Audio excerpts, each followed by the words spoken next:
Are you kidding me? Look who's here. One of my... If you understand the history I have with this guy, he taught me how to shave, right? We're gonna... It still works. And I still do a terrible job. I'm so elated today. I've known Mike since '85. We're going to talk about the first story. I already know what this first story is. He's going to go off on the time I met him. That's right, exactly. You knew it. You knew it. So this is going to be good. If you don't know Mike, I don't know. Turn it off immediately, right? Look at this. They're starting already. Ramasinski's watching. Ramo, my neighbor. My neighbor. My man. Dude, I'm coming to AZ just for you, Brian. All right, anyway. Like, subscribe, all that stuff. If you're interested in the sponsorship thing, bmxlegendsforever@yahoo.com. I'm just ready to go. I'm excited. Look at Justin Shepard's watching. How are you? Hardest man at work. Hardest man at Dirty Fest. That is correct. He's working all the time. All right, so look, if you haven't been to Dirty Fest before, please, I'm not kidding, just come out. Go to Frogtown as well. We love Todd. We're always going to support the vintage stuff. Dirty Fest is beyond words. It's all I'm going to say. It will change your life, okay? So go there if you can, June 6th, 7th, and 8th. Or 5, 6, 7. Is it 5, 6, 7? 5, 6, 7. He's last year's dates. I'm staying an extra day. Vale Lake, KOA, Temecula, California, June 5, 6, 7. That's a shameless plug. All right, so please welcome to the show Mike Hollywood Miranda. This is going to be iconic. It's my mom's favorite racer. We're going to talk about that too. All right, here he comes with the story of how we met. Go ahead. Welcome to the show, Mike Miranda. I love you. Howell, New Jersey. Here we go. Go there for the race. Doing jumps, doing laps, doing whatever. Practice. Motors haven't started. I go by and in the stands, and there is your mom. Yep. and a very pretty girl. Yep. And I started talking to his mom. She's having a great conversation with his mom and the pretty girl. Yeah. We're talking about New Jersey and what have you. And then, out of nowhere, John rolls up. Third party to the conversation. Was not the person I was talking to. Had a great conversation with your mom that day. And since that day, I've loved her, man. Yeah, so here's some context. First of all, I'm going to say that we are at 805 Bikes in the Simi Valley Town Center. If you have a vintage need, if you don't even have a vintage need, they're the #1 BMX dealer in Ventura County. If you are a maniac like Mike and I are, you can walk in. We got a Powerlight on the rack. We got a GT. We got a Huffer. We got a Redline. We got a freaking Diamondback F1 thingamajig. Come here, please. Everything is incredible, available to you. So where else on earth can you go to a shop, walk in and get a vintage bike? And new. Hey, listen, old bikes, new bikes. If it's BMX, it's here. Not only that, but if you need parts or you need service, you need wheels built, you can bring it right Custom here. builds too, right? Right here in Simi Valley. Come see Nick. Tell him Mike sent you, not me, because he'll kick you out. No, I'm just kidding. They got some Stingrays in here. They have a little museum section. I called Will Skirtle the other day. We're talking about Pro Necks, old school Pro Necks. So come on in. It's right by the Skateboard Hall of Fame, right down the street. John Johnson. All right, so back to Mike, back to the story. But before, this is coming from the heart. I'm not kidding, because this whole podcast is going to be this way. Mike will religiously call my mother. She's 85 years old. She's in the hospital right now. Mike will call her, and she could care less if I'm even in the room. Mike called today. I'm like, that's great. I'm your son. She's been a fan of Mike's forever. It's her favorite pro. I'm going to tell you who her least favorite pro is. But so she loves Mike, and Mike is the kindest soul because he will lift my mother's spirits every year on her birthday, and she loves him to death. All from a conversation in the bleachers in Howell, New Jersey. So finish the conversation, Mike. And so what happens next? After that, we became close friends. Well, no, what happened? You were hitting on her. No, I was not. You always say that. I was not doing that. She was very pretty. I'll give you that. She's very, very Come on, pretty. you don't think the Hollywood charm was coming out? Oh, my gosh. Well, I can't help that. You can't curb the enthusiasm, man. But no, I was really had a great time, great conversation with your mom. We ended up spending the next few days after the races together. Yeah. You took me to the Atlantic City Boardwalk. Got there the first time. I still have my pin. Nice. First time I had saltwater taffy. Saltwater taffy. First time I had a chocolate-covered frozen banana. Nice. With this guy right now. He tried to give me a frozen banana just a little bit ago, but that's a different story. So no pork roll? No pork roll or Taylor ham. It's pork roll. It's pork roll. Where's JV? Tell him, JV. But you had a pork roll at the New Jersey Hall of Fame. By the way, Absolutely. Mike, thank you again for coming out to the New Jersey BMX Hall of Fame. Listen, I've spent so much time at 26 Roosevelt Ave in Nutley, New Jersey. Nutley. I feel like I am from New Jersey. Well, yeah, he's sarcasm for sure comes Yeah. from New Jersey. Love it. Love it. So we went down to, and I remember you saying to me, The shore. yeah, down the shore, and you said, these aren't waves. I go, this is all I know. Yeah. And then I would move here in 88. Tiny and- brown thing, tiny brown ripples. It's terrible. You but, sure that you was know, the ocean? maybe it's green, greenish brown ripples. All right, so tell the shave story, Mike. Go ahead. Here it comes. Okay, well, you can use it all up, or? Yeah, 'cause we're gonna get to the- That's how we met. Yes. That's how we met. And It was 85, I think. correct. And we had just an instant connection. Instant connection. And you know what it was is that you and your mother made me feel like instantly part of the family, and that has remained ever since. Yeah. And I think that's something that I have never got anywhere else outside of BMX. In BMX, that just happens. Yeah. And we were talking not long ago that, you know, if you treat people right in your life and you treat them with respect, but you're genuine with people, you'll never have to sleep outside. Just put your thumb out. You'll have friends across the country. Yeah, yeah. Yeah, it's been great. It's been great. But your mom is very, as you know, is very special to me. Yeah, 100%. Like, how funny that she remembers a lot of it. She's always, have you talked to Mike? I'm like, yeah, I'll call. She's always asking me, so that's cool. Mrs. S, this is for you. Amazing. Love you. She's in the hospital. She'll Yeah, love get this. better, heal up, stay strong. There's a lot of us pulling for you because we love you. You're our mom too. Awesome. Thank you so much, Mike. I'm almost in tears. All right, so let's talk about you, because the podcast is about you. Tell me about your first recollection of a bicycle, even if it wasn't BMX. What? Oh, sure. Right. You know, my first bike belonged to my cousin Butchie. She had a blue Stingray, and my dad got it from my Uncle Harvey, the Uncle Harvey. And Don't talk about Uncle Harvey. and brought the bike home for me, and that became my first bicycle. My first BMX bike, my first race bike. It was just all the same bike. Oh, no way. Yeah, the Stingray ended up getting the bars taken off, and I got some motorcycle handlebars, Nice. beer can wedge, right, to Wow, shims wow. to make the bar stick, and then I started racing that with a 52-16, and then the next change was I got rid of the banana seat and put it on a single seat off a road bike, and peeled the cover off of it, and then we saw some of the fast kids had their, you know, that had holes in the seat. Yeah. So my dad said, "Okay, mijo, we can make it lighter," and he drilled holes all over the seat. And and the first time I sat on it, it broke. Of course, it cracked. Oh, nice. But So yeah, what- that was my first. That's my first recollection of a bike, Okay. of a race bike. The first bike I raced, the first bike I jumped trash cans with. All that was on that blue Stingray. And then, so talk about the neighborhood growing up, because we're going to segue to your first race. But your neighborhood, Riverside, right? Yeah, grew up in the Riverside area. Well, you had some pretty before cool- that, as a youngster, and where I got that bike, I was living in Santa Ana, Oh, no way. and Santa Ana became a bit rough. Santana. Santa Ana became a bit rough, and we lived in a Hispanic neighborhood, and so my dad decided he was going to make it safer for me to grow up. So we moved to Corona, and then that got a little rough. So we moved to Riverside, and so I through junior high, where I started racing BMX, through high school I lived in Riverside. But Riverside is incredible for its hotbed for Kevin McNeil, Lee Medlin. Leo Green, Jerry Green. Railsback, Joe and Kirk Claveau. Wow. Richard Kerr. I mean, there was a home of RRS Racing. Yeah.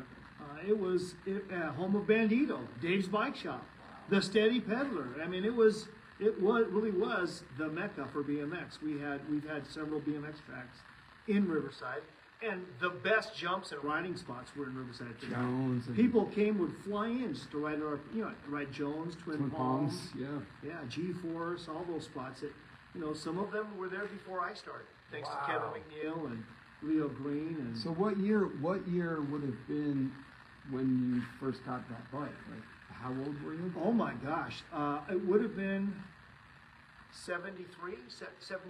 Wow. And then in 74, 75 is when the handlebars came. Nice. 76 is when the saddle came, and then it broke. You had a fat seat that said MX on the back. Oh, the loaf. You Yeah. had the meatloaf. I did have the Yeah. meatloaf. So I have one now. Oh, of Oh course, yeah. you're a very. Every time I find stuff like that, I grab it. Oh yeah, because You know, takes you back. working for Marin Bikes, I get to travel to bike shops every day. And when I do, my favorite thing is hit the boneyard in the back. Because Nice. you never know what you're going to find. Well, there is a sweet boneyard at 805. Yes, sir. Well, Isn't there's nothing but gold here. So what? So when do you meet Kevin and guys that are also interested in BMX? So that was 76, 77, moving to Riverside, riding the local jump area, which was called the Crater. And that's where I met Lee Medlin and I'll tell you the story of how I met Lee Medlin. But it was a bunch of local guys that nobody knows except for Richard Kerr from Rumblefish. We lived around the corner from each other, so we rode. And then what happened was we were out riding one day, and all of a sudden we see this big muscular guy. Two guys show up on torquers, maroon-colored torquers, and both identical bikes, and hitting the jump twice as fast as we did, flying 3 times as far. And we're like, who are those guys? And then somebody knew who he was. That's Kevin McNeil. He can bunny hop a mailbox. And do a tabletop. Yeah, we had a Tim Sharkey. He could do a rock wall. Oh, like. Yeah, so he became the instant hero for all of us. No Rink Raider then? It was a Torquer? It was a Rink Raider, but it had Torquer stickers on it by that time. By that time, it had same frame, just had Torquer stickers on it. Oh, wow. And they had the maroon Torquer jerseys. Yeah. And before that, they were racing. All the good guys had CRC jerseys. Really? California Racing Club. It was Kevin's dad's. He was a race promoter for motocross, so they all rode that jersey. And their Wallabies or whatever. Oh, of course, Wallabies. Yeah, they all did that. Yeah, that's interesting. What do you think? We had talked about the Stan Smith versus the Wallaby.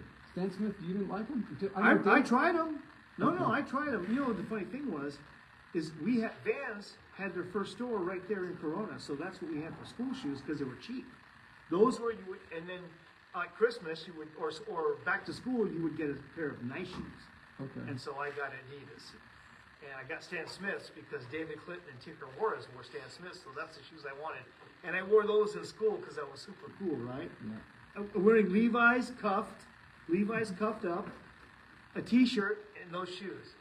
So nothing's changed. Nice, yeah. Nothing's I remember I had Vans in Jersey, and they're like, oh, they call me whatever they call me. I can't say it now, it's not politically correct. But then the next year, everybody had them, and it was okay. But I was the kid, why are you wearing those girl shoes? And I'm like, well, for us, the Vans were the least expensive shoes, so that's what my mom bought me to play in. They were $12.95. And the Van store was a photo mat. That's how tiny it was. It was like 6 phone booths. It's about the size of the store. Wow. And only one person could walk in at a time. You and your mom would walk in and you'd cramped. Yeah. And you'd try your shoes on, you'd leave. And those were play shoes. So when it came time to ride BMX, you couldn't wear your nice shoes. You wore your play shoes. So we wore Vans. Interesting. Yeah, that's how it started for me. So who brought you to, what was your first recollection of, I need to race this thing? So did you always have that style though, even on the Stingray? So all I did was jump. Okay. I loved to jump. And to tell you about style, I don't know about style, but I jumped a lot. Broke the Stingray, got I traded something for a mild steel Ashtabula frame, broke that, and then after breaking that, I got a Mongoose. And that was my love affair. I loved that bike because no matter what you did, you couldn't break it. You told me too because I had the same similar thing. It was the ad. Was it Danny Oakley holding it up? John George holding the Team Mongoose. And that, I remember it had DeCoster forks on it. Correct. And I stared at Ace cranks. I stared at that thing, and that was a dream bike as well. Yep. I always wanted a California Pro DG. My dad's like, they're too expensive. We get the Cycle Pro Macho. I'm like, Macho would get made fun of. Did you want the DG because of Sal Zuner being in New Jersey? No. I saw Kyle Fleming in the ad on it, and I was like, it's gold, it's black, it looks, very Star Wars-ish. Rest in peace, Kyle Fleming. Yeah, so. We went to the Hall of Fame the same year, same time. Oh, wow. Yeah. Okay. So how do you get into having a fascination with racing? So we were jumping. We were just jumping. We're all jumpers. We went riding every day after school. Some of us rode before school. And one day we're sitting in PE. And the coach says, we're all dressed up. We're going to go out. I think it's 7th grade. 7th grade. We're in intermediate school. And the coach says, hey, you guys, have your attention. All sit down. We all sit down. And the guy says, he starts talking about, all the junior highs in our area, we're going to get together. We're going to race against each other. So we're going to have the Wells Intermediate Junior High School BMX team. So you guys, all you guys that are ditching class, I want you guys coming in. You're going to race on the team for the BMX team. Mind you, I'm looking away because, you know, my attention span, I'm always, oh, it's a bird, a squirrel, whatever. And Richard Kerr, God bless him, elbows me in the side. Oh, and he goes, hey, he's talking to us. You're racing. And that's how I started. So we raced. We didn't race by you know, your age or if you were expert or novice or intermediate. There was no intermediate. You raced by whatever grade you were in. So all the 7th graders from all the junior high schools in the Corona, Norco, Riverside area, we all raced against each other. At what track? At Corona Raceway on the big downhill. That was a basic So question. nothing better than take a bunch of beginners that don't know what they're doing and put them on a gigantic downhill on Schwinn's with 52.16. So good. I'm surprised I can bend over to tie my shoes on my back's that Amazing. How do you feel? So you have this club going on, and you go to Corona. You're like, this is a BMX. What goes? That's all we know. At that point, we just know jumps And motocross, right? and motocross, Yeah. and then we just know jumps. We're all jumping. We're making our own kind of tracks out in the field. Yeah. With like giant jumps. We just love to jump. And then we go to Corona Raceway and we think this is what BMX is. It's a gigantic 300-yard straightaway down a cliff with a jump at the end of it. Right. And then a giant off-camber turn that you can't pedal, but you're going 90 miles an hour on, and you're sliding out. There's boulders on the track, and they water it once with a giant water truck, and then you learn the lesson the hard way. You don't go right after the truck because it's all mud. Yeah. You have to wait a while and then it dries, but some of us don't know that. We take off and we're falling all over. And then, you know, that's what we thought BMX racing was. And I got to give a shout out to my boy, Pedlin Lee Medlin. I was going to say, he's part of this whole... Oh, yeah. So now the 6th grade, the 6th grade can race, 7th grade, 8th grade. In the 7th grade, Wells won the whole thing. In 8th grade, Wells won the whole thing. Lee Medlin was a 6th grader. And like you, he got forced up. Oh. They took him bring from that up, 6th Mike? grade, they took him from 6th grade, and they made him race the 8th graders. He was the only guy that was doing 2-pedal starts. There was a big jump in one of the straightaways. He was the only guy that knew how to pull up before the speed jump. The rest of us were just launching off of it and then landing and going again. And he really, I mean, he's the guy that brought BMX in our... Kevin McNeil was the pro. Leo Green was the pro. Yeah. Jerry Railsback was the pro. But it was Lee Medlin and Lee Medlin's dad that really raised the rest of us up in BMX. Wow. Because he put a starting gate in right across the street from his house. And so we would all go over there. So you're We would ditch school. to do stuff. Hey kids, don't listen to To this. do start. To do starts.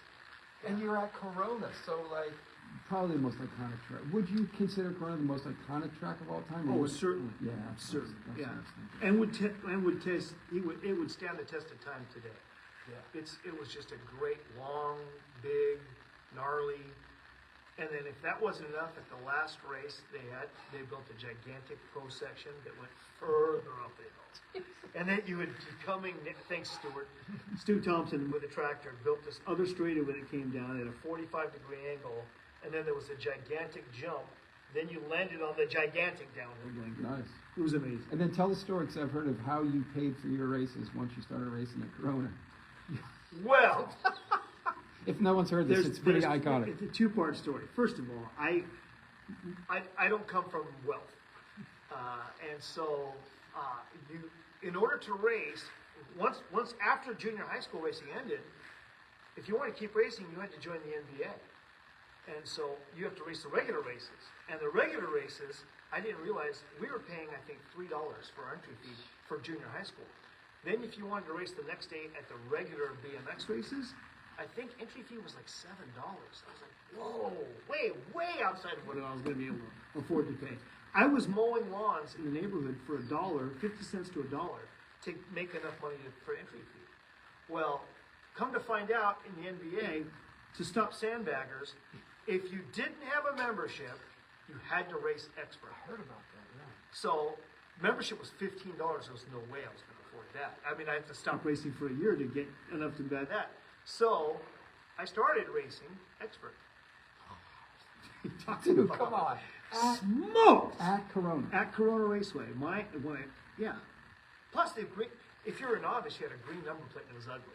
I wanted a white number plate. So I started racing in the expert class and just got obliterated. I was in last place. Do you every remember single who was race. winning back then? Sure. Of course, Lee Medlin, but he was younger. Joe Claveau, Keith Peel, Dave McCorkle. The other guys that would come would be Eric the Bullet Bush. He was local hot shoe. He rode for Steady Peddler on a power line. He was awesome. He was like our local fast guy in our class. He beat us all. I said Joe Would Claveau. he have not? He didn't go on like many of you, or Yeah, he ended. Well, what happened was he did. He ended up racing V Pro. I mean, he did later on, but he took a break in the middle because he kind of matured before we did, and he found girls before we did, and he had. Gas and ass, man. Oh, let me tell you. You know what? His girlfriend Mary, she drove. She was older, so she had a car and she would drive us. So we would pile in and go to races. She was assistant manager at Taco Bell. oh, there you go. Oh yeah, so he had the food hookup, the ride hookup. Oh. It was better than any sponsor. Where's we he now? had. I'd like to have him on the show. This Yeah. guy's a. And I mean, he was he was strong. Maybe rode, not the best of style. He didn't go jumping with us. He must have been doing sprints or he's doing workouts with Mary. I don't know, but he was strong and fast. He was the guy. And then all the guys that you know from that era, Yeah. that you see in the magazines, they all came to Corona, and we would all cheer. There would be the big rivalry was, it wasn't the pros so much. The big rivalry was the 13 experts, which was 2 years younger than me. Okay. Was Kevin McNeil, Lee Medlin, Chris Hopkins, and Eddie King. And so you had to pick somebody to cheer for. We were all Lee Medlin fans. Yeah, we're Lee Medlin fans. So how do you go from like, You said you got smoked in extra. How do you start? Do you just keep riding more? Do you start to race more? How do you go from getting smoked to you're in the Hall of Fame now? I'm going to tell you the story. I've told it before, but it's a great one. So the biggest difference was I just went jumping all the time. I love to jump, still do. Still jump today. I love it. And I would go jumping all day long. But it didn't make me any faster of a racer. I just could jump. And so around the track, I would be in 8th place all the time. Well, one of the very few times that my dad took me to the races, I got a ride with him in his car. We went there, and he would park at the second turn at Corona so he could watch me. And I think he parked there because that's where Tinker Juarez's dad parked. So it was a fellow Mexican drinking Budweiser. That's his spot. That's where he was at. So I would come around in last place, and the second turn, it was really slow, a bowl turn, and I would look up and wave at my dad in the middle of the race because I was going so slow, it didn't matter. But I was having a great time. On what doing at this jumps. time? The Schwinn. Schwinn. It was the Schwinn. Still Yeah. the Stinger. Okay. And so then, after the second moto, I'm coming around, second turn, I'm in last place. Hey, Dad, hey. And just having a great time out there. Third moto, I come around, and he's not there. He's gone. So I come to the finish, push my bike up the hill to where the turn was. He's literally gone. He left me at the races. Just left me. okay. So I rode 13 miles home. I got home. I said, Dad, what happened? And my dad was a fantastic psychologist. He said, Mijo, you're no good. I couldn't watch it anymore. I left. And from that point on, I thought, I want to be better. So I still went and jumped all the time, but now I did some sprints and and I went to Lee Medlin's house and did gates. Yeah. Instead of just doing gates. If you're going just to follow jumps. somebody like Lee, right? He was kicking ass. Oh at my that gosh, age. yeah. At that age, I mean, I finally learned how to do a 2-pedal start. Wow. I got a mongoose. I started practicing racing, practicing staying low, not jumping high and doing cross-ups. So I think, my dad knew how to push my buttons. Yeah. That was Mine it. too. He said you're grounded. Anyway, That so worked. So how you're training with Lee, right? What's the timeline from you're starting to feel like I'm getting pretty good because you're an expert still. Oh no! I saved up enough money. I didn't really save it so much. Okay. They had a double point, the Big Mama at Corona, which is the double pointer, and probably double entry fee. And my best friend at the time, Lenny Carter, we decided we were going to go watch. And as we pulled up, we noticed, there's all this line of cars to get in. So we just stopped. We stopped at the front gate and we just started standing there saying, $5 for parking. $5 for parking. And I don't know, we must have gone through 30, 40 cars, and we had a big wad of fives. Hey kids at home, if you're listening, it's a pretty good idea. But, So we had this big wad of fives. We just put it in our pocket, and we knew we couldn't go into the races, so we just left and went home. no way. And that is what bought my NBA membership. I Nice. came back the next week and I bought an NBA Ernie membership. knows of this, right? You've told Yeah. Ernie Oh yeah. about this? Yeah. Oh yeah. I had to confess to Ernie.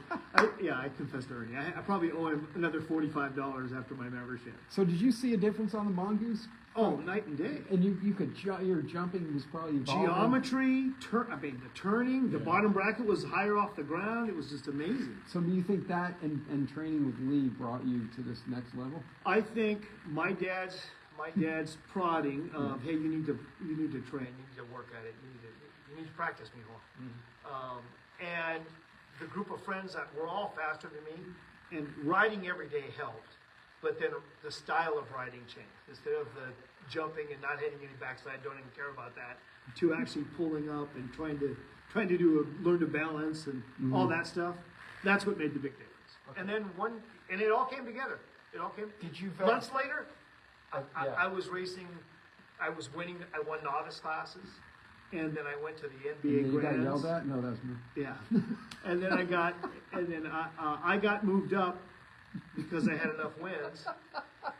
I didn't get a letter that told me I had to get moved up. Another story for another Another time. story for another time. That only happened to one of us on this podcast. So, so tell me about your expanding outside of Corona. Did you, what At was that around time, yeah. then? Then we had other tracks. I got a ride to other tracks. Where'd you go? From Corona, Monrovia was a big one. Monrovia, Azusa Eagles Lodge, the first one. San Bernardino Raceway was awesome. Mark Cook BMX, God rest his soul. Fontana, loved going to Fontana. San Bernardino, all in the Inland Empire. And then, like I said, we'd go to Azusa or Monrovia. But you could race 7 days a week. I remember when I first moved here, I think Tuesday's the only day you couldn't, and I was like, in Jersey, the tracks closed from December to April. Oh no, you could race. You could race three times on Saturday, twice on Sunday. Who did you run across? At some of these, because now you're your Corona crew, right? Now you Yeah. start to, you go to Monrovia, is there someone you're like, oh, whoa, who's Oh this yeah, kid? Ken Battle, Kenny Battle. No. At Azusa and Monrovia, Kenny Battle was the guy to beat. Okay. He ran 39:16 at Azusa, and he went up to a 40:16 at Monrovia. Doug Christopher. Doug Christopher was a guy he had to beat. Local guy, come on down. Yep, local guy. There were a lot of local guys, but those two stand out that were always tough to beat. And that was one group down from the older guys, right? So I got to watch the pros. Yeah. The 16 and over experts is what they were. Who did you see there that really inspired you from that group? Oh, at Azusa Monrovia? Wow. Was Clint? Yeah, I was going to say Clint Miller, was Rick Wilkerson, Bobby Creek. These are guys Yeah, I that were... love the names because these are just dudes that were crushers, like a Crushers. Brian Lewis, where things happened. He didn't go all the way to the highest level, double A, as we say, but Yeah. I Or like even the- pro. I mean, they didn't have a pro class, but at this point, they were. It was 16 over expert, but they were racing for money. That's so And cool. Kim Jarbo was one I've of the heard. toughest guys to beat at Azusa. I've heard Super of stories, because I saw him in magazines. I never saw him at the races, but stocky dude and would just Tall, built like Michael Phelps, broad Oh, shoulders, long arms, ran his handlebars shy style shy style. on the factory JMC. Wow. But at Azusa and Monrovia, tough to beat. Tough to beat. But those you're watching the pros of the pros racing every Sunday, and it was great. The toughest part about it was because there were there would be 100 motos on Wednesday nights. 100 motos, so you didn't get home until 1 o'clock in the morning, and then you had to go to school the next day. Amazing. Did you start to chase any kind of points? Of or- course, yeah, of Well, course. Tell me about that. Oh, you raced 7 days a week, and depending on who's consistently finishing well, going to all the races every night, and rider count. If you were in the 13, 14 expert, they had the most riders. And what year was this? Those would have been 79, 80, 81s. Bringing us into the glory years at this Oh point. my gosh, the glory years. So who was your first sponsor at this point? Because, I started with Steady Peddler Bike Shop, oh wow. and that's where I got my mongoose. Thank you, Dick Lewis. Got a jersey, and we always Oh, have this joke. we right? always- You get a jersey yeah. and a 20% off, or what did you get? 20. This is my dad's thinking. We got a jersey, which we paid for, but we got it at a discount. Okay. And we got a discount on parts. And when he says, you're on the team, you get a jersey, you get a 10% discount. And my dad said, let me think.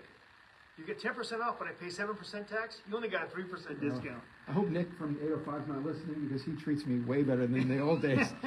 So, So I rode for Steady Peddler, Dick Lewis, and that was a great team, great start, and a who great was on that team? Anybody that went on? Eric Bush, Jay Coggins. That's about it that went on. Did you have like team trophies? Did you guys win No, any bike no, trophies? we didn't do that. And this is in the junior high school era. Oh, okay. Gotcha. Yeah, this is just after the junior high school era. And then I switched teams. I went across town and I rode for Riverside Schwinn, which became RRS Racing. Amazing. Yeah, Craig Kundig, thank you. He's the one that first started taking me to bigger races where I lost there instead. But I got to see more and do more. What was your first big one? That you can remember. Well, the Fall National at Corona. Okay. And then the next big one after that, I went to Bakersfield, an NBA National. And I rode there with Lee Medlin, Kim Johnson, Kenny Moore. I'm sorry, I rode there in Richard Long's van, which is a funny story, with Richard, his kids, and I think Lee Medlin was in the van too. Yeah, 'cause it was GT. Yeah, around it was GT. then. And Yeah. then I had got a ride from Richard Long, God rest his soul. And he picked me up at the corner. I'm there on the corner. It's foggy. It's dark. And by the 7-Eleven, told him where to meet at what time. It's like 5 in the morning. I'm there with my mongoose and my helmet and my Steady Peddler jersey, everything, in a brown shopping bag rolled up at the top, you know. Just standing there and he picks me up. You wouldn't do that now. No, This is- and he owned a bike shop at the time. So he pulls up and he sees me and he goes, all right, you put your bike in there. He puts my, and he looks at my bag and he goes, what's that shit? And I go, what's my helmet, my jersey? He goes, and he rummages around in the back of his van. And there was a Robinson, a vinyl Naugahyde Robinson race bag with a broken zipper. And he goes, here, put your shit in this. So rare. And that was, Richard's. I mean, mocking me, but gave me a free helmet bag. Had a broken zipper, my most prized possession. I used that bag for, I don't know, 6-7 years. That was my helmet bag. And where did That come from? You know what I mean? Because Chuck. And had where'd been around it for- go? That's the more, Oh. yeah. And Mike and I have too many stories about GT together because Oh, we used to my work there together. My commander was That was so fun. yeah, but we'll get to those in a minute. We got to get through the timeline. So anyway, onwards and upwards, RRS, riding for Craig Kundig. Then he came out with the RRS bike. I was riding a Mongoose at that point. And, What did you think of that bike? I think it was well ahead of its time. It was perfect for Jeff Rutherford, who was on the Yeah. team, and that's who they made it for. And then Dirk and David Out came over on the team with Leslie Burley, and that bike changed again. And the only person I know that could ride that thing was either their last name was David Out or Cloveau. Yeah. Nobody else I know could ride that bike. It was so steep. The bottom bracket was super high. It was just an awkward geometry coming from a mongoose. It was awkward. So I couldn't ride it. So I decided I wasn't going to ride for RS anymore. Wow. Yeah. And so I went to ride from there. I rode for BS in Orange County. I rode for Brian Skura, BS Bikes. And in the Inland Empire, I raced for Lightning Express Express. Trucking Company. Because I remember some photos of you in a Lightning Express jersey. Yeah. That's as far back as I can remember. What year would that have been? 80. 80. Okay, yeah, because I I started getting into magazines. Maybe 81. Maybe Okay, 81, okay. yeah. 81, I think. Yeah, Yeah, my right about magazines that were time. 79, 80, so Then that, if you got any kind of coverage, I would have remembered. Yeah. What was your first big? So we're on Lightning Express because this is so good, and BS Bikes with Billy Griggs. With Billy Griggs, racing with Woody Idson. We were on the BMX team and together. Woody, if people don't know, was a legit. Legitimate racer. Oh my God, it was super fast. An Orange local? God, he was super fast. Yeah, people don't. That's interesting, right? Yeah. So that was a good. So how do you get a dual? Tell us about the dual sponsorship. Kind of like Nelson when he was hot shop in GT. Yeah, it was the same thing. If I raced in Orange County, I rode for the Orange County Bike Shop. If I raced in the Inland Empire, I rode for the trucking company You pulled who had a double pay- bunch of kids that raced BMX. Pulling double paychecks on that or what? No. Brian paid my entry fee, gave me a jersey, and that's all I was looking for, my entry fee and a jersey. Lightning Express paid my entry fee, gave me a jersey, gave me a ride to all the local races. Well, his daughter did. And, I mean, that was the best sponsorship possible. It was the best we couldn't ask for anymore. Thank you, Sandy Fargo. So how you doing now, results-wise? Because you got I'm winning locals. Nice. Yeah, I'm winning locals, winning double pointers. Just Southern California, I couldn't get anywhere else. I couldn't get a ride anywhere else. So I was racing locals, doing well, always in the top 3, but couldn't get to nationals, so no team was looking at me. And then Scott Breithaupt, rest in peace. Wow. Scott Breithaupt, through Steve Giverson, said, "Hey, listen, I'm going to give you a co-sponsorship. I'm going to give you a frame, fork, bars, helmet, and a patch for your jersey." And he gave me a Sano jersey. Yeah. It was a Sano long sleeve T-shirt, not an SE jersey, but he gave me that. And by the way, shout outs to Guy. Guy because I love Guy. He's an incredible human being. So if you're watching, Steve, I love the crap out of you. Steve Giverson. I wouldn't be here today if it wasn't for you. Guy's the Yeah. man. And I wouldn't have this nickname if it wasn't for you. We're getting to that. Yeah. So I go on to ride for Scott, What's Scott? co-sponsored by SE. that's good. How come I didn't know this part of this? It only lasted about 6 weeks. Okay. And That's why you're on the show. I get to yeah. learn more about Yep. you. I only lasted a few. And then what happened was Roger Worsham, who had Coast Wheels bike shop team, What'd you ride on SE though? Before we... quad. Nice. Rode a quad. Yeah, rode a quad. It was great. Rode great. Loved it. Loved that bike, and couldn't break it. Yeah. I had a freestyle buddy in our neighborhood. Broke everything but the quad. Isn't that crazy? I had before that. I had purchased out of my pocket a GJS and rode that for a while, but unfortunately I bent it. I mean, I still jumped all the time, big jumps, and I ended up bending it, and so I was in knee. And Giverson knew that, so he put me in. He vouched for me for Scott, and Scott gave free. I didn't have to buy it. A free frame, free Botima forks, free SE handlebars. Some other seat post, whatnot, doodads.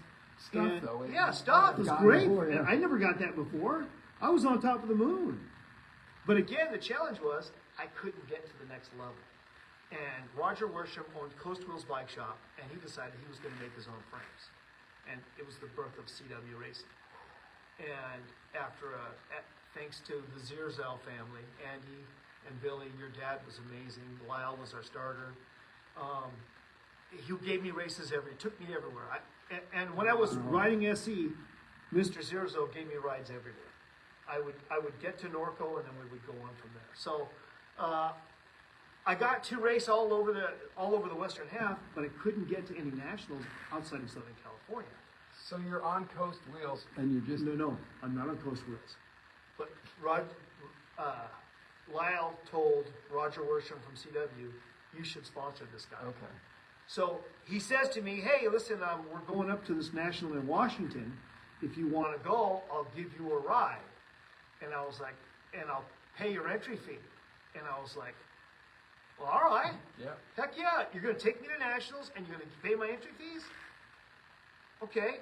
And so I rode the quad angle with that, and I got third or fourth at that national, just behind Mike Buff. People don't know Mike Buff was super fast and a great jumper. Not just a trick rider, he was a super fast racer. So Mike Buff, and by the way, hey Buff, heal up, buddy. Get well soon, please. Thinking about you. So on the way home, he goes, "Hey, listen, I want you to ride. We're starting a factory team. I want you to ride for us. I'm going to give you everything you need, pay all your fees, and take you to races. And this is Take you to nationals." 82, Would have been 82. Yeah. Because I remember. So I went. I came home. This is an important story. I came home. I took apart the bike. I took the frame, the bars, the forks, everything that Scott had given me. I went back to Signal Hill and I said, walked in, "Hey Scott, I just want to say thank you so much for everything you've done for me the last whatever it's been. I want to give this stuff back to you because I got a factory ride with it, and they're going to give it to me.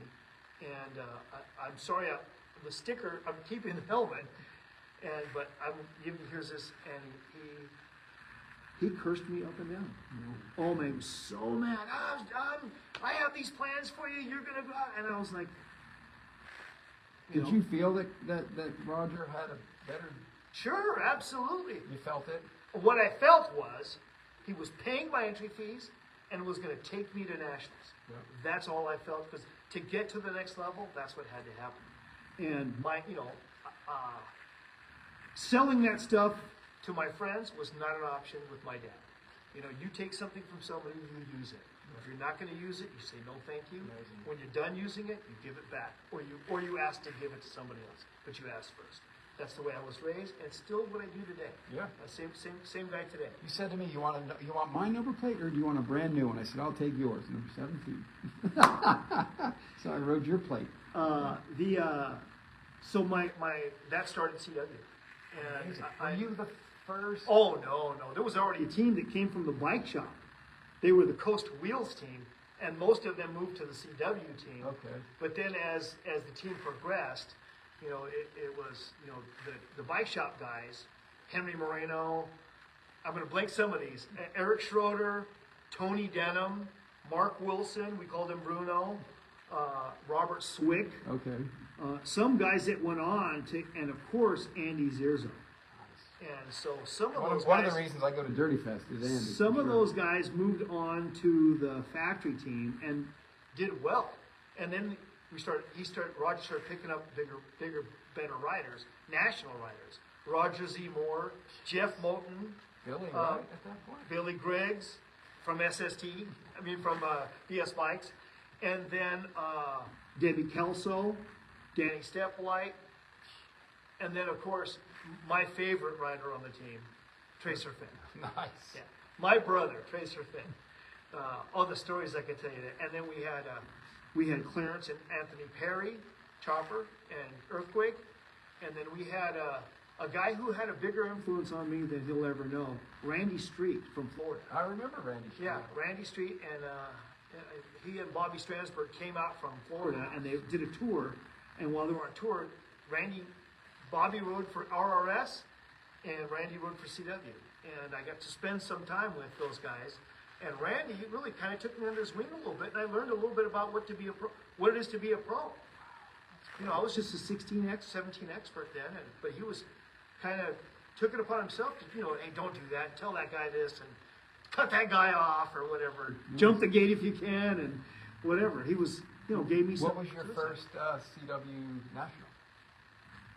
Would have been Washington as a factory. as a I factory don't guy. know. I honestly, probably Chandler. Nice. And something significant happened at Chandler. Ronnie Ghost Race bike in the Pete. No, just kidding. That was another time. No, what significantly happened at Chandler years later was we are in a bathroom together at the hotel room, and Was that Chandler? It was at Chandler, and this young man right here has shaving cream all over his face, and he takes the razor and he starts shaving like this. And I looked over and I was mortified. I was like, "Oh my God, what are you do? You're gonna cut your jugular. What are you doing?" And I said, "No, man." And I gave him the same shaving lesson that my dad gave me when I was probably 8 years old. He had the razor where it opened up and you put the razor in there. Yeah. Well, he took the razor out, and in the morning he would put the cream on me, and I would stand next to him with no blade in there and shave. And he showed me how to shave. Amazing. Yeah. And so I showed you the same method. Go with the grain.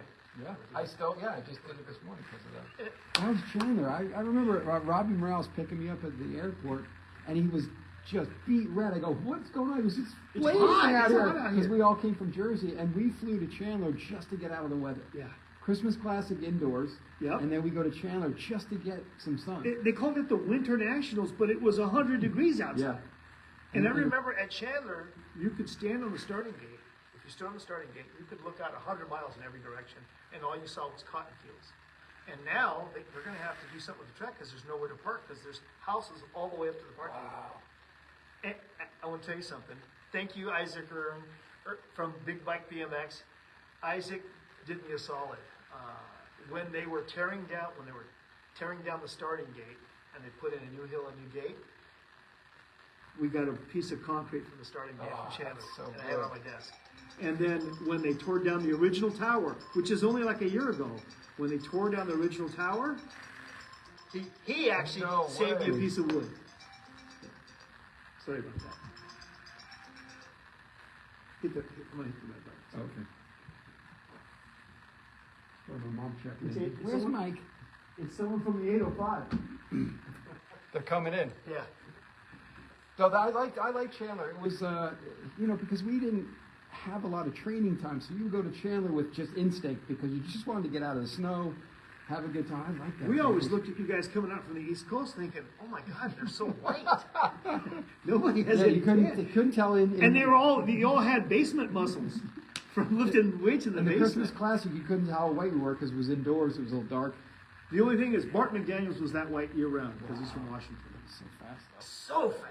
So Like a sewing machine. so you're oh yeah. Yeah, so you're on CW, your factory, right? Yeah, factory. That's- And I go from expert to B Pro because of Bob Madrano. I turned B Pro. And then from there to double A. Okay, hold on because Your B Pro career was far superior to mine. But anyway, you got it for right now. You came on as a B Pro incredibly. Like it wasn't like I remember you as like an iconic B Pro guy, which never truly happened. So my point is this, right? Usually guys, I'm good with that, yeah. guys sweep right through. Boom, boom, Billy, Mikey, all these guys straight through to double A. But you had a really kick-ass B I Pro would- career, and you won a lot of cash. I was kind of on the first wave when they first started the B Pro class, right? And so I was expert. They start this B Pro, so you didn't have to go right to Pro. And the guy that I battled with all the time in the expert class was Bob Madrano. And A great again, jumper. great jumper, super cool guy. I actually, even though we had very little in common, we had a lot in common, and I really liked the he guy. was NorCal. Could you have dealt with that? That was the only thing. Him, R.C. Alderman, and Thomas Ingram, and Joe LaMarche were some of my best friends in BMX. And they were NorCal, so I didn't tell anyone they were my best friends. But those were I loved hanging out with those guys, and they all could jump. Oh, that's true. So- So let me ask you a question. Because there's always this debate of, did you turn pro because the money was there? Because so here's the thing, right? So this is a whole thing I've discussed a million times. So say you're a really good amateur, 16X or whatever. You got to deal with the point system, getting national numbers, and all that stuff. Like Moeller and those guys, I did it too. You're like, I'm not going to battle for national number. Why don't I turn pro? Because there's cash. And there's not this crazy wave of guys that are insanely good. I can go be pro average, make money every weekend. What was your deciding factor to turning pro? Bob Madrano won money. And you were So like, what "Oh, happened that's- was I was racing 17 expert, doing well, making the top three, and that's all that mattered for the team card, right? And I was on the team card. If my rider points, if there weren't enough riders in that class, let's say Andy Zero and 15X had more riders, I wouldn't be on the team card. And as we got more riders on the team that had bigger classes that were also consistent, my need to be on the team card wasn't as much. And so at Chandler, they used to have a Monday race, the race after the race, right? And it was a double pointer, and that's how people would stay and they'd race. Well, Bob Madrano, he turned pro that Monday, Wow. and he won. No, I'm sorry, he turned pro on the weekend, and he won.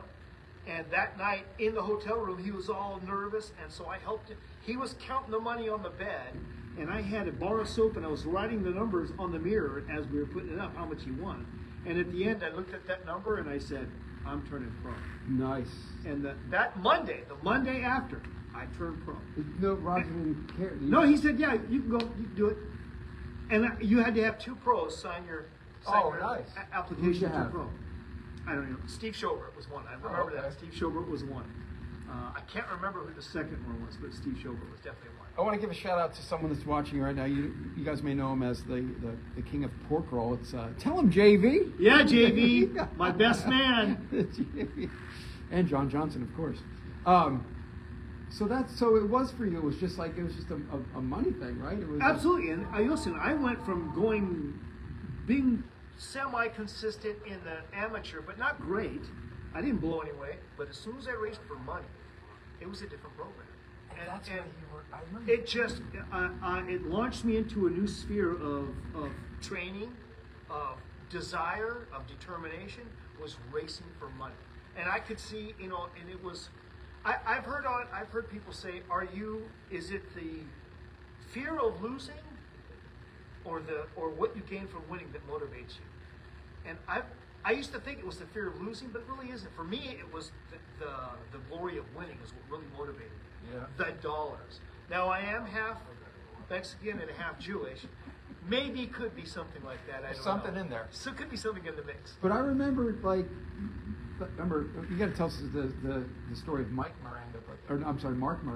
But so the thing with the pro was, at that time, it just became a thing, and guys were moving up, but there were factory B pros. See what I'm saying? Yeah, because we were factory amateurs and we Right. just moved up, and it was, you got $1 for every point. And then when you reached a certain number, I think it was $2,000. Yeah. Well, yeah. Because when you hit $2,000, you moved up, and I went on a terror. I won 13 races, 10 in a row, and I cashed in. And I would do some NBA and some NBA, some ABA, some UBR, so I was cashing in on every one of them. Did you get any good? Was Roger giving bonuses at that point? Oh yeah, I was Okay. smart enough. Again, having pros in my neighborhood. You learn things about contracts, Wow. and I was smart enough to have a lawyer. And Roger is the guy that turned me on to the lawyer, and from that point on, I used the same guy all the way through. Wow. And then not only that, but he taught me how to read. a contract, a contract is an offer. It doesn't mean You just sign it and say yes. make a change. No matter what it is, make Yeah. a change. Yeah. No matter what it is. It's their side of things. Yeah. truthfully, not Yeah. yours. Yeah. Whatever it is, Make a change. Ask for more. Make some kind of stipulation. So I went from riding for Roger, tearing up the B Pro. to turning with $5 short of turning $2,000. Wow. But hold on about this B Pro thing. Let's talk about the dominance for a while. What was your favorite win as a B Pro? Oh, I'm about to tell you. Okay. That's it. So I was $5 short. $5 short. And the Fall Nationals, towards the end of the year, so I knew it was coming. Fall Nationals, end of the year, I'm only $5 short from turning. And so the race was here in Lancaster, California. And so I signed up. I had already started racing Pro Trophy or Pro Award, so I could race and mix it in with the big guys. How were you so I feeling? could get How a were you feeling. feeling with that? You were Scared, nervous. I mean, I'm not. They're big guys. Yeah. I still to this day I don't know how Eric Roop has done it. so well so long because I'm not a big guy. Yeah. Racing big guys like Like Pete, Sean Texas, Gary Ellis. They're all big guys. Yeah. He's so impressive. Anyway, so I go to Lancaster. I'm $5 short. I'm not even thinking about. If I'm being honest, I'm not really even thinking about B Pro. Yeah, I'm gonna win. I'm gonna win single A. That's okay. I want to win Pro Trophy. Wow. I want to win because no single A had ever done it. And so I was like, that's my goal. That's my goal. So I made I won the first two single A pro mains. So Whatever. Whatever. Yeah, whatever. I'm in the lane for the Pro Award, and that's all to me, it's the Grand Nationals. And so I get out good, as I've been getting that good starts. Thanks to Lee Medlin's practice gate. I'm Unbelievable, getting man. good starts. And sure enough, Bart McDaniels has the whole shot. Short first straightaway. So you got the whole shot, and Brian Patterson's in second, and I'm following him, and there's a big sharp turn, and I go, Brian's NorCal, he can't help himself. Oh my. he will God. not be able to help himself. So I swing wide, I go as fast as I can, and as soon as I see him dive, I dive underneath.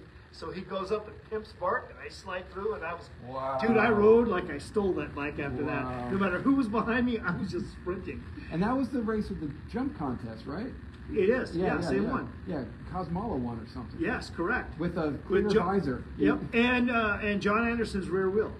That's right. Because on the Tim- first attempt, he smashed his own. And Lopes told me a story. I think he might have won the young kids jump thing. Anyway, that was my, and then so the next race, the very next race, I was A Pro, or double A, what do you call it? So, Through the whole B career, so you think that Lancaster run was your favorite of all? Of the B rows? course. Yeah, absolutely. Yeah, For yeah. sure. For sure. You I want love it too, I think. Correct, yeah. I know. That was an ESPN race. That's right. That's where they, That's where it was. That's it where was Mark Miranda. Yeah, for some reason someone had a typo and I was Mark Miranda, which has been just a bunch of laughs on my evil twin. Yeah. Whatever happened to Mark, he was a Yeah. cool dude. I might contribute to that online here or there. So my next race was a double A race, right? It was actually A Pro, and it was the United States Grand Prix at Magic Mountain. Wow. And same thing. I was What do you do lucky from enough to win my first April race. lucky. Totally Psych- lucky. Psychologically speaking, because I love the mind game, if you're going from, you have consistency, you understand the art of winning because you're winning B Pro, you say to yourself, Yeah, I'm honing my skills and my mental your and- mental yeah, aspect. all of So it. then you say, I'm going to win this, I got to win this pro trophy, and you do. So your confidence right now at this very point is higher as it's ever been. Not only that, but at this point, I'm going to Greg Hill's house and doing gates. With Dennis Kishiano. handle it? Oh, Keish. He was the guy to beat. Yeah. Out of the gate. I Dennis work with Kishiano, him yeah. the right way. And I'm going to Stewart's house and doing gates. And I'm practicing And riding with the big guys. So I feel, even though it's practice, I'm feeling better. I'm learning the nuances of all All the things you do off the track. And here's the thing: at Corona, you were a guy that was just having a good time. You weren't winning, and now you're a factory-sponsored double A pro. Yeah.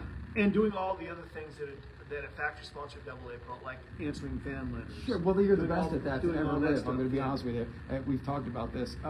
So, could you've done it through what though? You weren't naturally gifted. You weren't like winning your first race. You know how many guys I have on this podcast? Like, yeah, I won my first 5 races. Yeah. You did it through something that was kind of just. no secret. I learned it from my dad. No secret. I learned it in another sport first. The harder you work, the luckier you get. You have to have a plan. You have to have someone that watches you to make sure you're doing it right. So you have to be coachable. And it's no secret. You got to do the work. It wasn't until I put in the work that I became good. And then it's luck. I It's love a that. lot of I luck love that involved. though. I love because I'm not naturally gifted, but I will outwork anybody, right? So I feel that it's a cool story for you because you didn't. I just swept all through like it's like Davis, where you're like I just won everything. You. Oh, I was not good. No, but see, you I had- was yeah, not good. You were good. Mijo, you were no good. That's what I'm saying. You're so you did Greatest kind of motivator. overcome Sure. some stuff, right? Which Sure. is absolutely cool. And who's to say I couldn't have done better? Had I been even more serious, but I wouldn't trade that for the world. Yeah. I wouldn't trade that for the world. And on that thing of becoming a double A pro, I'm going to say this on record. It's well known throughout the world. Not just race results, but as a professional, you changed so many lives. Well- my own included. With just the Hollywood persona and being the cool dude, and hey, you want a number plate? You see, and Thank you, John. No, I understand, but this is the truth. From the heart, you have a way with people. You make them feel special, and a lot of guys show up. We won't say who. They show up and they want to race and they don't care about all that other stuff. But you made it. You're the Pied Piper, dude. You come Well- to a race and people want to be around you and talk to you. To That's this why. day. That's why they are great racers. That's why I can't say I I was was a great racer. but I am grateful for For every moment I had, and I'll tell you what did it. John was. It wasn't always like that. I was family first, always. I was a family guy because of the way I was raised. And I was, a nice enough guy, but I learned That in the Bible it says, Jesus said, "This is my commandment." that you love one another just as I have loved you. And I'll be honest with you, man, I didn't love other people. People, I was just, I was a happy-go-lucky kid, but I didn't love Love other people. It wasn't until I learned about Jesus and God and bringing that into my life that it really changed. changed my outlook on what I'm supposed to do. Mhm. And so, My dad did tell me that God gives everybody a talent. what you do with That talent is how you pay him back. So those two things combined really turned me into Hollywood Mike Moran. that I'm always trying to this day, I want to make the world around me better. Yeah. I just want to do a podcast. I want to hear stories Yeah. from people like Well, that. and, No, and you know if what you I could mean? be a positive influence in somebody's life, and maybe they Take it and they do something with it, and that's what you've done, and you're amazing, man. and what you're doing for the world by sharing stories. But giving valuable life lessons still is it's amazing. Yeah, because I had this conversation, it might have been with Nick the other day, about just the way you are as a person is very unique. Because I don't know many BMX people that people will flock to you to this day. You know what I mean? Mike's in town. Well, let's go like we're doing it today. You're going to be at 8:05. I'm going. Like you have a way of influencing people in a very in a great way. I think one more thing that my dad taught me. He said the secret to happiness is gratitude. Yeah. And so this is 100% genuine. I am so grateful to be alive and so grateful to have friends And people I love dearly, like Nick and John. I mean, these are Oh people. yeah. CW stickers, Mike Miranda stickers. Woo, ODI. Look at that. Nick's throwing down over here. I am genuinely grateful for my brothers and sisters in BMX and this life that I've had because of BMX. I mean, it's how could you be anything but grateful and happy. Yeah, and So- the thing is, like, you could call me at any time because of our friendship, and I'm like, what do you need? You want me to come out and fix your car? What do you Same. need? You're in town? Yeah. Okay, you need a place to stay? Like, Same. it's so weird. So, My friend Willie Chavez and I, we called it the flat tire. The flat tire category. Oh, nice. If you're driving down the road and you see that guy with a flat tire, would you stop And help him. Then, if you were on your way to an important job interview and you were running late, would you stop and help him? You know, and there's the level, and then there's the epitome? And that's what we call the good egg. if you're a good egg, if you've reached that, you're doing for others, you're putting others first, you're at that level, then you're a good egg. That was on your business card. Yeah, he's all around good egg. Love that you know that. Love that you remember that. all right, so we're going to get to now as a factory AA CW racer. What's the mindset going in? Because you, like I said, you beat pro, you were successful, you know what it's like to win. You did the pro trophy, you got there. Now how does your life change mentally? Mentally, going into AA. Then it's, Now I want to win, I want to do good, I want to race, I want to beat everybody. I want to be good. And then you turn AA, and then All of a sudden, I want to beat that guy. I want to Yeah, help. beat Greg Hill.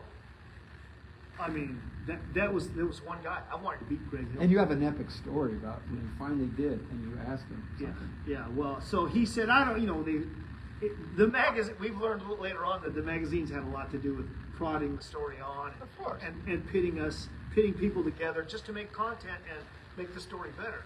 And so I thought all this time Greg Hill hated me, and he thought the same thing. And It was printed in the magazine that I don't respect that guy, is what he said about me. So when I would go to his house to do gates, mostly I did it when he wasn't there. Honestly, he was gone. I'd be doing gates at his own house. And then when I did, or when he came to Stewart's house, man, all I wanted to do was I want to be Greg. So, I got on the back of my pants, on the back of my race pants. I got the words "no respect." Oh, wow. I just wanted, and I wanted to put it in his face. I wanted him to see that. And so at a race, when I finally beat him, I turned around at the finish line, I gave him one of his own. I said, "Do you respect me now?" Of course, he said, "No, butthead." And it's really funny is it maybe is I don't know. I guess it was probably 12 years ago, something along that. Greg and I ran into each other, and we had this long heart-to-heart. We realized that, man, that was all the magazines. I love the guy. He's Yeah. great. Yep. He speaks from the heart. And he's true to himself, and I love the guy. And I absolutely, even when I didn't love him, I sure respected him. Yeah. The magazines would do the whole POW and Oh, yeah, yeah, thing, yeah. right? So Yeah, I'm at same Desert thing. Hot Springs, and he pulls me aside and heart to heart, and he goes, I don't think you're like these other guys. I go, I'm really not, Greg. I'm just trying to be good. And he goes, you're cool, man. And then that was it that day. How about the Desert Hot Springs Race for Life? I loved it. It was a say no to drugs race. The track operator would bring. He had a deal with one of the hotels. He would bring all the pros out and he'd give us hotel. And it was basically a weekend off. We had to race one race at the local track, and otherwise it was a big party. And we It had was the We had a great time. Yeah. The time at the hotel with all the guys together. And was everybody great. would show up, right? Yeah. It was like the grands. You'd see And everybody. each pro got his own room, but we'd always end up, hey, come stay at my place. Come stay. Yeah. And it was a big party. It was. Some pictures just surfaced of that race. I was like, man, that was so glad my pedal power stuff on. Thank you, Scott Burdick. His Yeah. son Eric Burdick, who rode for Bandito Yeah. and champion, super fast. But Scott Burdick, thank you. You taught me what it was to be a good track operator and to give back. Wow, that's great. Yeah, great. So what's your first breakthrough AA CW? Very first race, the Magic Mountain. Okay. Yeah. The first turn was Crash-O-Matic, man. It was a bold turn. Again, I'm getting great starts. But the turn was like just everyone went on the inside. And there would be times when the entire motor would crash. Wow. Explain your Sidewinder start, because you explained it to me one time. You're the person that told me, look, if you have a 2-pedal start, put your power foot in the back, so your second pedal is your strong. I'll tell you. Please tell me I'll the tell you. Sidewinder. But I'm not going to tell you now because it's going to be a subscription. It's a pay-per-view. Wow. So I'll tell you, at this time, I'm training and riding a lot and spending a lot of my time. And this is at the end of my CW career. I am spending time with Tommy Brackens, because once you meet Tommy Brackens, once you meet him one time, you realize That's the reason I go to Dirty Fest. he is the biggest sweetheart in the world. I say a lot of trash. I talk a lot of trash on him online, like he kicks cats and he puts salt on his ice cream. I make things up about him. He is the sweetest, most wonderful person in the world. I am. Oh my! He's my twin brother. I gotta tell you, he's my twin brother. So I'm spending a lot of time, and when you practice with Tommy Brackens, you are gonna get faster. You are gonna get stronger. So we jump out of the gate. It's Tommy's in the lead. No, yeah, I think Tommy or Jeff Rumer are in the lead. And there's, as we're standing in the gate, you can look down, you see the second turn, and the guy is standing there with a hose. He's looking around, and I happen to notice that he is just absolutely soaking the turn. And I met him middle low, and I go, oh my gosh, what is that guy doing? So back in the gate, concentrate, great start. I'm behind Rumener. There's Rumener and Tommy, and they go into the turn inside, and I go, oh my gosh. Again, same move. I swung super wide, slowed way down. They started slipping around, and I just darted on the inside. And when I passed them, same thing. I go, oh my God, Tommy Brackens is behind me. And I rode like the white kid riding out of Tommy's old neighborhood, man. Because Tommy came from South Central Los Angeles. I was so scared. I was petrified. I sprinted to the finish line. And that was my first AA win. Wow. Yeah. And the first guy right there to congratulate, not throwing his helmet, not throwing his helmet, but congratulate, give me a big hug, Tommy Brackens. Yeah, Tommy's one of a kind. Yeah. I had him rub my bike at Dirty Fest just so I could go fast. Oh, my He's God. like, what do you want me to do? I just rubbed my bike. He goes, that's weird. I go, no, please. And I did okay. Best logo on the back. You know, we used to get your custom name on your pants. He had the best one ever. IXLR8. That's right. iAccelerate. Man, and accurate. Yeah. Didn't you say You worked with him on jumps, and he worked with you on speed, right? Well, so at the end of that year, Tommy got it sponsored by Torker. Torker was going to revamp their team, and so he and Magoo, who ran Max I Pants, love him. you have to love Magoo. One of the reasons I go to Dirty Fest. Yeah, Magoo. that's same. I mean, I adore him.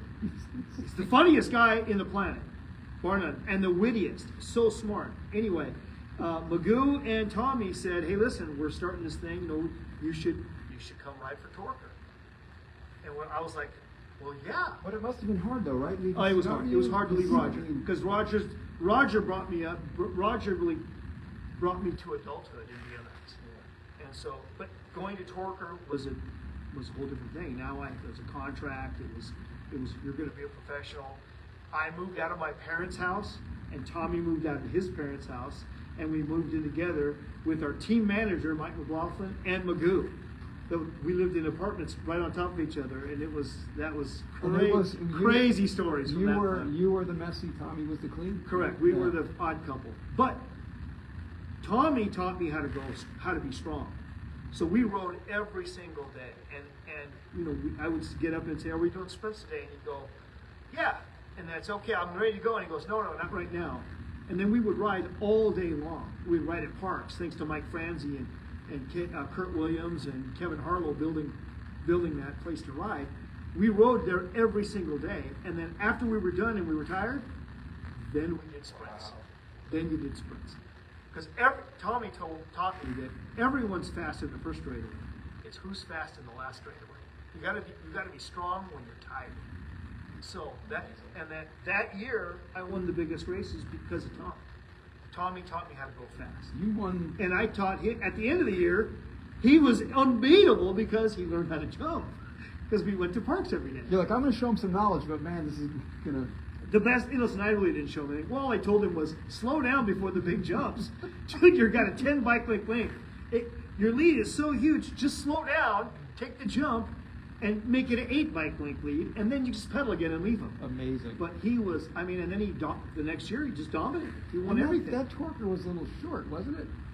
It was an odd geometry for me. I mean, coming from a CW, which was longer, still a laid back C post, but longer. The torquer was odd, short front end, long back end. But Russ, my oldest and dearest friend, Russ LeBaron, swears that's why I won, because I had a long back end.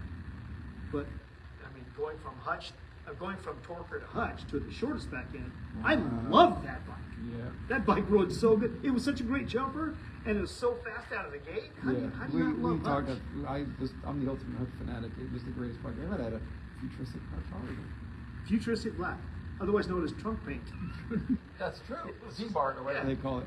And Mike helped me out. He said, listen, get those Aerospeed cranks off. You got to get a box wrench and get your dad to do it and get a big lever on it. And my dad's in the basement. What's he saying now? I'm like, I know. I'm on the house phone. I'm yelling down to my dad, you got to torque the thing. And then I got it. So, yeah, you helped me out there. But chipping out the bottom bracket. And the seat and taking the paint off of the top of the seat tube because the seat clamp won't go on it because the paint's so thick. I wish of all bikes I had that one still. That was my favorite That's the bike one. of all time. But you never see them online, right? Have you ever run across them? No. I haven't either. It's the black pro racer for sure, but I never seen the futuristic Hollywood built here. Nope. It's crazy. Very rare. If you find one. So I went Buy from it. torquer to Hutch, and that was an awesome. How does it happen? Like What goes on at Torquer? You just got the Hutch offer and What happened was that Torquer, the owner, saw the light was coming. The end of the tunnel was coming, and he realized that he couldn't keep doing what he's doing. The company was going to fold, so he told me he wasn't going to renew my contract. And then, like a month later, he said the same thing to Tommy. We knew that they couldn't afford to keep going, so we went out looking for a new sponsor. Now here's the thing we talked about. previously too, which absolutely intrigues me. What could have been because I'll take you. Like, what if this happened with Mike? He would be in this uniform. Did you get offers between there? Yeah, when that happened, I mean, I had a great year. Won 2 big races and was being Hollywood. Got covers of magazines and what have. So there was value to me. Got that cover on Torquer. Yeah, thanks. So That was awesome. good. You're doing a cruise. That's right. I was doing a cruise. My hero. Copied my whole career, both on and off the bike after John Cruz. Still my hero to this day. No bones about it. He's my hero. Yeah. There were offers. There was really only 2. There was, you look at base salary first, and then you look at all the contingencies, and that's how you judge the value of the offer. Then you factor in how many races am I going to get to, what can they afford, and so I had an offer from Redline. That's so cool. I'm sorry. First, I had an offer from Hutch, and I was a huge fan of the Hutchins family, and the team seemed like a family. And I love the bikes. I had already been using. He'd been giving me pedals, so I already had a relationship with him. And Hutch was, man, he was just How do you golden. beat that the titanium magnesium hubs? I had everything they made. I like the Aerospeeds. They were really Everything he made was fantastic. Now maybe the Aerospeeds weren't for a pro, but they were I great love for them. a 13, 14-year-old. Yeah. So The C-post clamps look good. The whole everything, the jerseys with the stars. so good, dude. Yeah. So I had an offer from Hutch, and I said, Hutch, I have a meeting tomorrow with Lynn Caston at Redline, so I can't say yes. My dad told me I had to listen to all the offers. So the next day I drove down to Redline, and I walked in the office, and at my appointed time, and I looked to the right, and Scott Clark was sitting there, another BMX pro, who rode for Redline. And I was kind of stunned. I've never negotiated my contract in front of another rider. That's very interesting. So Mr. Caston had a contract ready. He told me what he was going to pay me. Told me what he was going to pay me in front of the other pro. And I was startled. And I looked at the contract and I said, well, what are you paying him? Nice. Classic move. Yeah. And he told me that, he didn't give me a number. He goes, well, we're paying him more because he's going to be the team manager. He's going to, book the flights and do the hotels. And I said, I can book my own hotels. Now this is you being just being cocky. It's all right. Yeah, I said I can book my own hotels, and I said, I want to ask for more, and he said, well, here's the contract. That's what we're going to offer you. And he pushed the papers and the pen across the desk at me, and I leaned back and I said, give me the day to think about it. And I drove out of the parking lot. Locked down, the IROC Z with the T-tops off. Yep. Might have peeled the rubber on the way out. And drove down a block away was a gas station with a phone booth. And I pulled over. I called Hutch right there. Hey, Hutch, you got yourself a pro. And man, It might have been a little bit less money, but everything else turned out to be fantastic. And it was the best move I ever did. And I think for most of us, we remember you on Hutch. Like, of all the teams, yeah. that was it. Torker and Colt, I remember, but Mike Miranda on Hutch is Mike Miranda on Hutch. That's incredible. Each of those 3 chapters was fantastic in their own way. Mm-hmm. I mean, growing up from an amateur to becoming a pro, growing with the company at the same pace with CW was awesome. And Roger taught me so much. Going to Torker, let me just say, that time with Tommy is one of the best times of my life. I'll cherish that time forever. And because of that, I have a twin brother to this day. Yeah. I mean, there's almost nobody I love more than that. My wife and my kids, and that's it. He's right there. Tommy's right in there. No, not in there. He is there. He's there. He's mine. And everything I got to do with Hutch, the feeling of being a Hutch rider was amazing.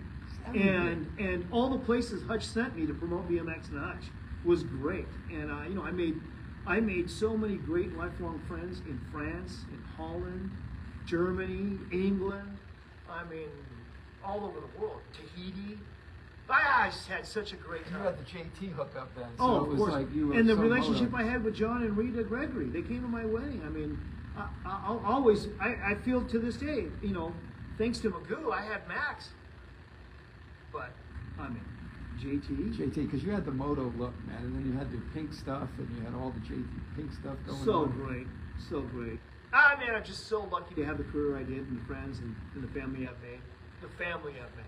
It's amazing. Tell me about Hutch for how did you get your signature bike? Was that your idea or did they? No, Hutch said we want to do a. said, hey, we want to do a Hollywood series. We want to do the pastel colors.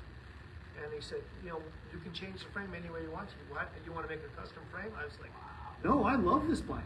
And you like bikes? Tell us why, because I know the I answer. said, I love this bike. I don't want to change a thing, which is true. But there was an ulterior motive. I had broken a couple because I love to jump. So I had broken a couple, and so I quickly thought, if I'm in Spider's Breath, Missouri, and I break a frame, or I'm in, somewhere or something. Yeah, I'm in France somewhere, and I break a frame, I may not be able to get this. There may not be a custom one, but I can get a stock Pro Racer in chrome, and I can keep racing. So I thought that way. I didn't want to. I wanted to. I was scarred from one incident. I was scarred because at the ABA Grands in 1982, my bike was stolen between the first and second pro mains. Wow. So I had to race Chris Callahan's CW, a 12-year-old CW, because it was the closest to mine. Gear was different, brakes were different, but it was the closest size frame. So I raced his frame. I raced his bike. That's amazing. And so I never wanted that to happen again. So I rode stock bikes from I learned to ride. And to this day, I believe it's the Indian, not the Arrow. Nice. Yeah, I believe in that. You can learn to ride what the team you're on. You don't have to have it. You have to put the work in. You dig it out and you learn how to do it and ride your best on that. And that stock Hutch was amazing. Amazing. What do you need more than that? No, it was. I had Yeah. one. I had two. Although Eric Carter on a judge, Yeah. Well, Eric can but run. Eric Carter on a shopping cart, Well, right? he can even ride a banana suit. Oh, Yeah, wait, he already well, did that. Yeah, yeah. exactly. All right, well then, let's keep cruising for Hutch, because it's monumentous. You have your own signature bike now. You got the cool JT stuff. How, results-wise, how are you feeling? Good, but I started getting injured. But yeah, feeling good, riding good. Won a few races, but I started getting injured. I'd fallen and Broken my wrist at Egg Harbor. I tell everyone about that track. You go off that track 3 inches, you're going over the bar. You're at the beach. Yeah. I was suffering injuries, getting some injuries. just nothing major at that time. Nothing major, just little things here and there that kept hurting me, and kept me from doing what I felt progressing on. Yeah, yeah. But spent all of my time and effort still racing and promoting the sport all over the world. Yeah, And that was important for Hutch. Yeah, and you did an iconic job at doing that. Well, for, I don't- absolutely. I love doing it. I but love like- doing it. But like when you'd see you at the races with the stars on and all the cool gear and the bike, and people would just flock to you because you had funny things to say, and you made fun of us, and I'm still scarred emotionally, but it's okay. So is Woodward at this point? Oh yeah, Woodward is from From the Hutch From days. CW. The CW days. From Okay. CW days, But that's yeah. right, because Polson brought me to Woodward, and that was like 80. I think 83 was the first year, I think. Yeah. We'll have to ask JV. because that's where I met JV, my best man. he was a camper and I was one of the pros, and we met him the very first weekend. Again, my best man. My best man. The story. Yeah. Woodward Yep. stories all the time. So yeah, that's Woodward was great. It was awesome. Met so many great kids. And Again, friends for life. I have a gymnastic friend for life. I have a football friend for life. Who played for Penn State. I met him at Woodward. Wow. Tim Johnson, great pastor. Great man of God. He's awesome. I keep up with him on Facebook, and like I said, he's still a big influence on me. Amazing. What's your highlight of your Hutch career, You think? Race-wise, and just something that really made Hutch super special. I could just You won put the it- Nora Cup. I could put it in just one thing. Okay. One thing was The life of being the pro on Hutch. and all that went with it. That really was the highlight. I mean, going all over the world, being a superstar, and riding for Hutch, those iconic colors. I mean, That was it. Yeah. That And was North. it. and that was by far my greatest accomplishment. Was something I didn't even do. My greatest accomplishment Was getting awarded the Nora Cup because the people voted me as the number one, and that by far means the most. It's all I still. Yeah, it's like I said, it's the glory of winning, not the agony of defeat that motivates me, and so getting that accolade has meant everything to me. Yeah, I voted for that. But anyway, so then let's kind of wrap towards so the free agent thing goes down. Sure, I went to, after racing, I went to work for Vision Streetwear. And Vision Streetwear was the official sponsor of the free agent team. And so I was just working, Riding some at Sheep Hills, riding some at, I'd come over at POW ride, I'd ride in Billy Briggs' backyard. I was still riding, I wasn't motivated to race anymore. due to some contract issues. So I was working at Vision, and Yvonne Shoup, bless her heart, said, "Hey, you're coming to the races. Why don't you just put on a uniform and race? I'll pay your entry fees." So I went back to the old Mexican Jewish kid. Oh, okay. Yeah. So I raced it. I raced a few times. fell once, and that was kind of that was enough. Yeah. And now, Fast forward. I rode at Bellflower last night. I race at my own BMX track that I'm a track operator Yeah, Freedom on. Park tonight. Yeah. I love BMX to this day. I'm still giving back. It's given me everything I have. It's giving everything I have. And my way of giving back is being a track operator, and by promoting and putting on with my 3 partners The greatest BMX event there is. I mean, it is. James is the one that coined the phrase. It's the ultimate BMX family reunion, and as our attendance has skyrocketed. we just keep making Dirty Fest as great as we can, and it surpasses even our own expectations. And you only have to go there once, and you'll know what I mean. Well, what's funny is I have a promise to Mike that every episode I'm going to bring that guest and tell him that from Dirty Fest. Well, now Mike's on, so you're going. You'll be at Dirty Fest. I'll be at Dirty Fest. You may not see much of me because I'm running around with gas cans or what have you. And his voice will not be this by the end of the weekend. Yep. But yeah, I tell people and I recruit as much as I can. Craig Reynolds has to come on. I told him to come to Dirty Fest. But He will be the smoothest rider.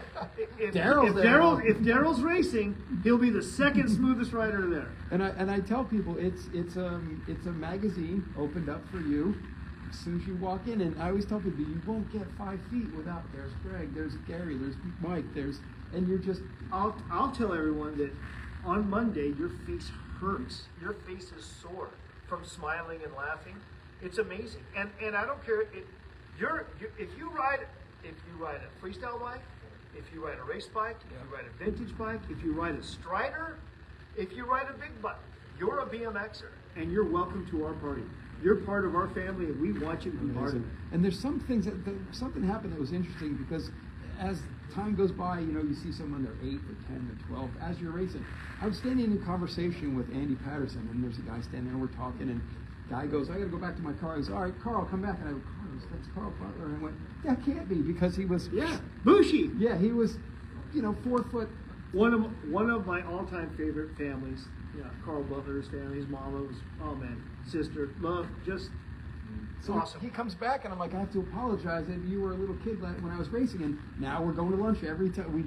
That's my Isn't lunch great? crew, yeah. Isn't he great? So it's a Dirty Fest will change your life. I tell people. I that, agree. so. I agree. And the message we want to give everyone is you're part of the family. If times are tough or things happen in your life and you feel like you're alone, believe me, brothers and sisters, you are not alone. You are part of this BMX family, and you reach out. Come see us. Call me. 562-489-6025. You've had that you for can how call long? Me, yeah, you can call me anytime. You are part of our family. So I'm going to wrap this up with Mike because I could talk all day with him, but we won't go to the GT days because Mike remembers when I got fired. He was right there. But And he anyway. said, well, the best part is I won't have to wake up early on Monday. That's exactly. Yeah. So I want to thank Mike because we go back, and my family loves Mike. I love Mike, and he's doing things. The Hollywood persona has brought us all to new heights in our life. Whenever I call him, I'm like, I got this thing, and we just chat about a million different things. So everybody loves you, Mike, and I'm glad. This was one of my dream podcasts, so I'm so glad I finally got him on. I'm glad it worked out, John. This has been great, and you know how I feel about you and your family. Yeah. If you go to Texas and see your mom, I want you to give her a big kiss for me. I will do. Yep. And if I go to Texas before you, I'll give her a big kiss for Okay. you. Yeah. Hey, to my BMX family, thank you for giving me a great life. Keep it up. Guys, We'll see you in June. Hey. Thanks for joining. And I always close the show with this. Like, subscribe, comment, keep watching. This will be posted up on YouTube. I let it ride on Facebook Live because it's fun. Facebook, you guys are easily accessible. But I always archive everything at BMX Legends Society, Lunch with Legends on YouTube. So this will end.